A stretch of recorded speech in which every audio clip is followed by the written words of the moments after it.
नमस्कार, news take के Y factor में आपका स्वागत है। मैं हूं योगेश मिश्र। जघन्य हत्याओं के मामले में आपने सुना होगा कि पुलिस और जांच एजेंसियां पॉलीग्राफ टेस्ट और नार्को टेस्ट करती हैं। कई मामलों में दोनों अलग अलग टेस्ट होते हैं।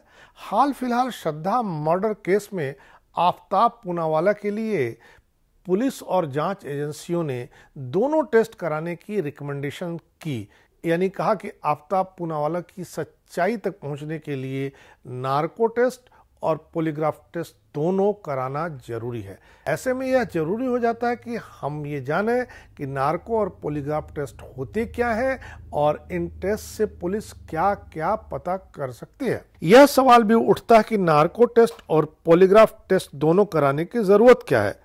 पॉलीग्राफ टेस्ट जहां झूठ पकड़ता है, वहीं नार्को टेस्ट मस्तिष्क में छिपे राज को सामने लाता है। नार्को टेस्ट एक केमिकल आधारित टेस्ट है, जबकि पॉलीग्राफ में कोई केमिकल नहीं दिया जाता है। दोनों टेस्ट से जांच एजेंसियों को अलग अलग जानकारी मिलने की उम्मीद होती है। जिस व्यक्ति का नार्को या नार्को एनालिसिस टेस्ट किया जाना होता है, उसके शरीर में सोडियम पेंटोथल नामक दवा का इंजेक्शन लगाया जाता है। इस दवा के असर से व्यक्ति कृत्रिम नींद की स्थिति में चला जाता है और अर्ध बेहोशी की हालत में रहता है। ऐसे में वो कोई भी चीज फैब्रिकेट नहीं कर सकता है। इस इंजेक्शन के बाद उसकी कल्पना शक्ति बेअसर हो जाती है। इस कृत्रिम निद्रावस्था में व्यक्ति को झूठ बोलने में असमर्थ समझा जाता है। उम्मीद की जाती है कि उससे जो पूछा जाएगा उसका बस सही जवाब देगा, कोई मैनिपुलेशन नहीं कर पाएगा। सोडियम पेंटोथल या सोडियम थायोपेंटल एक तेजी से काम करने वाला कम अवधि का एनेस्थेटिक है, जिसका उपयोग आमतौर पर सर्जरी के दौरान रोगियों को बेहोश करने के लिए बड़ी मात्रा में किया जाता है। यह सेंट्रल नर्वस सिस्टम पर डिप्रेसेंट के रूप में कार्य करता है। माना जाता है कि यह दवा झूठ बोलने के संकल्प को कमजोर करती है, इसीलिए इसे कभी कभी ट्रुथ सीरम भी कहा जाता है।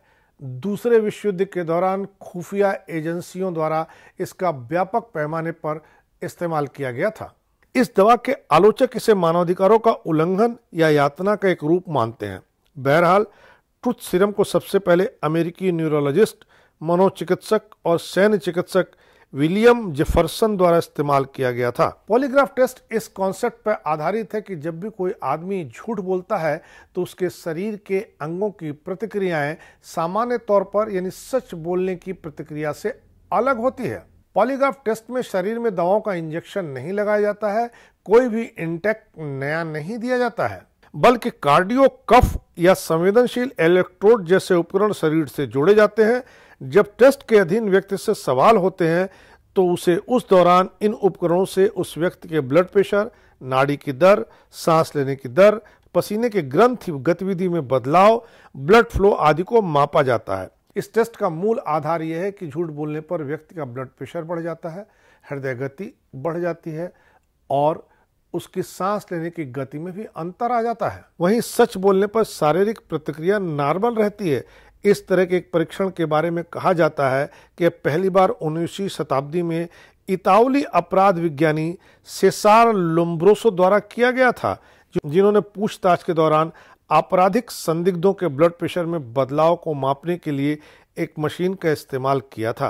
हालांकि पॉलीग्राफ टेस्ट हो या नार्को टेस्ट, दोनों टेस्ट में से किसी को भी वैज्ञानिक तौर पर पूरी तरह से सही नहीं कहा जा सकता है और कभी भी इनके नतीजे एकदम सटीक नहीं निकले हैं। चिकित्सा क्षेत्र में पॉलीग्राफ और नार्को दोनों टेस्ट विवादास्पद भी रहे हैं। नार्को टेस्ट के परिणामों को कबूलनामा नहीं माना जाता है, क्योंकि नशीली दवाओं के प्रयोग के बाद पूछे गए सवाल में व्यक्ति के पास कोई विकल्प नहीं होता है और वह अर्ध बेहोशी की हालत में होता है। हालांकि सर्वोच्च न्यायालय की रूलिंग है कि इस टेस्ट के मार्फत मिली जानकारी के थ्रू अगर कोई साक्ष्य या प्रमाण इकट्ठे किए जाते हैं तो निश्चित रूप से उसे अदालत में प्रमाण के तौर पर स्वीकार किया जाएगा। श्रद्धा मर्डर केस में आफताब पूनावाला बहुत दिनों बाद पहला ऐसा अपराधी मिला था जिसके लिए पुलिस को नार्को और पॉलीग्राफ दोनों टेस्ट कराने पड़े थे और इस टेस्ट का ही नतीजा था